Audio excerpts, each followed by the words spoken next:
Molt bona diada de Sant Jordi i també us la traslado en nom de l'Oriol, del Raül i de la Carme. Ahir vaig tenir l'oportunitat dilluns de Pasqua d'anar-los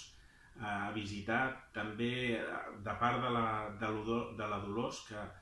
no la vaig poder visitar perquè estava amb la Montse, que ha fet una interrupció amb la seva germana a la campanya electoral per poder estar amb ella el dilluns de Pasqua, i també vaig tenir l'oportunitat de veure alguns col·laboradors dels altres presos que també els van visitar i traslladar-vos això, molt bona diada de Sant Jordi, en un dia que també hi ha hagut judici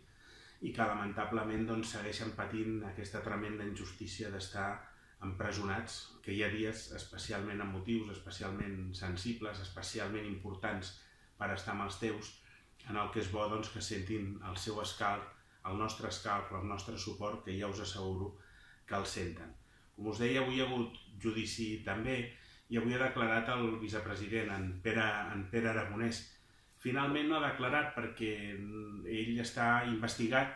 ha estat investigat de forma molt evident, és conegut, fins i tot els seus correus electrònics, i està en una situació judicial que ha fet que no pogués acollir-se al dret de no declarar. I aquest mateix fet explica el que hem anat reiterant en moltes ocasions. El que s'hagi anat disgregant aquesta causa i no estiguin tots els elements de la causa